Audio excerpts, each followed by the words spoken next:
Today for Devotions with Daniella, we are reading Generation Hope, How Inclusive Economics Can Help Us All Thrive.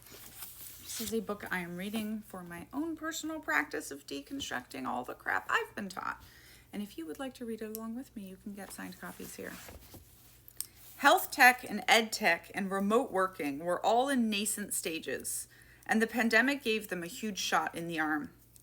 The health, education, and employment sectors in general have been vastly undermined through reduced funding and reduced unionization.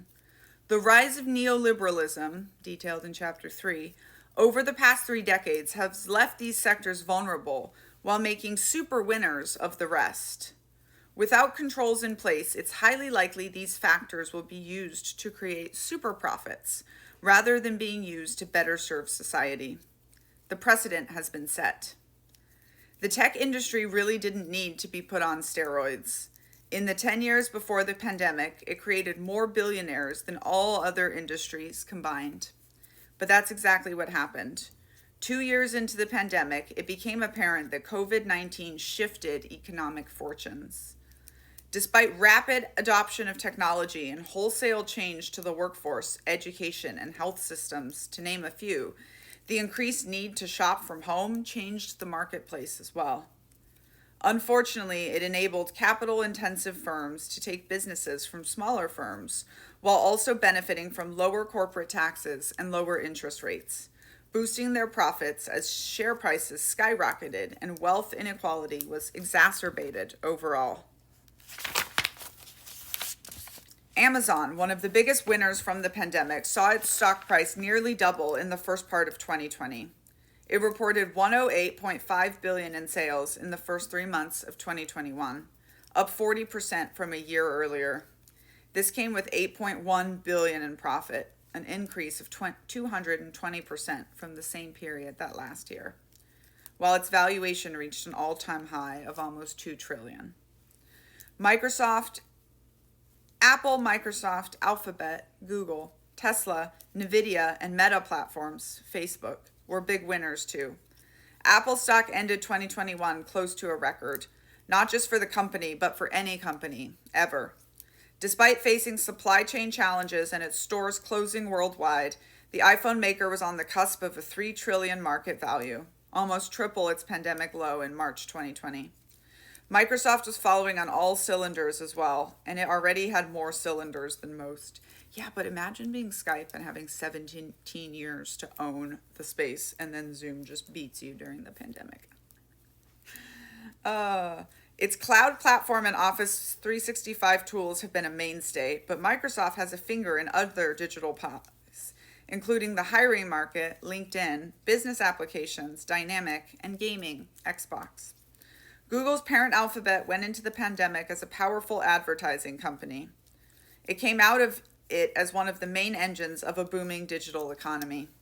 Tesla, which is now down 71%, the electric car pioneer, became the first $1 trillion automaker and made its co-founder and chief executive the richest man in the world. Nvidia graphics chip have become the main workhorse behind artificial intelligence and other data-intensive applications that are fueling the rise of giant cloud data centers.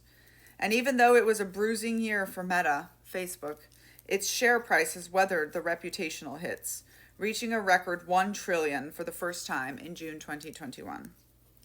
In the private markets, venture capitalists made hay as the investment industry continued to exhibit immunity to COVID-19. And the numbers we saw were truly staggering. The top 2 years ever of venture investment came during the pandemic. The $307 billion invested in venture-backed startups in 2021 almost doubled the previous year's record, bringing the total invested to nearly $750 billion over a span of 4 years. Unicorn after unicorn, occasionally decacorns, and even centacorns, those are businesses worth $1 billion, $10 billion, $100 billion, pop up in the news on a daily basis as startups raise hundreds of millions, war trusts that disrupt, more accurately destroy, the competition so that the winners can take all. While some individuals, companies, and countries stand to benefit, many countries, companies, and individuals are left in a far worse position.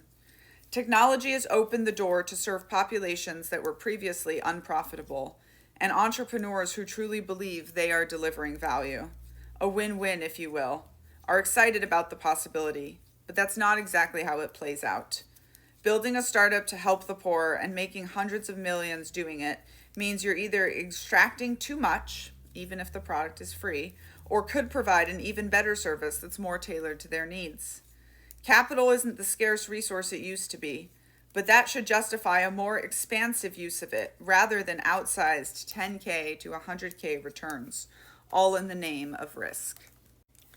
Economists are calling the post-pandemic era a K-shaped recovery, in which some measurements go up and others go down. From an economic standpoint, a full recovery is when a country repasses its previous high of GDP output, and stock markets do the same. When the stock market crashed and fairly quickly rebounded in March 2020, largely due to the stimulus packages that were passed, it was considered a V-shaped recovery. You might have also heard of a W-shaped recovery, where there's a partial rebound, then a dip again before a full recovery is made. While this dip and rebound happened after the 2008 global financial crisis, in reality, we did not actually recover from the crisis itself. No matter what the charts showed, GDP is a flawed metric. Governments and media told us growth and GDP recovered and repassed its previous high, but a disproportionate amount of the new GDP went to the super rich, who were flush with cash after the bailouts and put it to work. When you remove the super rich from the numbers, it becomes clear why the impacts, lower purchasing power, are still being felt by the many who were deeply affected. I see the same thing happening again with the recognition of a K-shaped divergence between the haves and the have-nots. I fear that this time it will be even worse. The pandemic was a great opportunity to use public resources and create social programs to benefit the less fortunate. But instead, wealth inequality has continued to widen. Why the disparity? As soon as the pandemic hit, governments around the world announced fiscal and stimulus packages, but they all directly or indirectly benefited wealthy individuals far more than low-income people. Instead, we need a different measure to influence policy. One such measure is gross national happiness, GNH, the multidimensional poverty index that Bhutan formally adopted in 2008. The GNH was trailblazing in that it provided the world with proof of concept for moving beyond GDP measurement and taking a holistic view of social development. It aggregates Bhutan's performance across 9 domains and 33 development indicators into a single number between 0 and 1, addressing several shortcomings of GDP. For example, when industrial production increases, GDP will always rise, even when it comes at the cost of environmental degradation.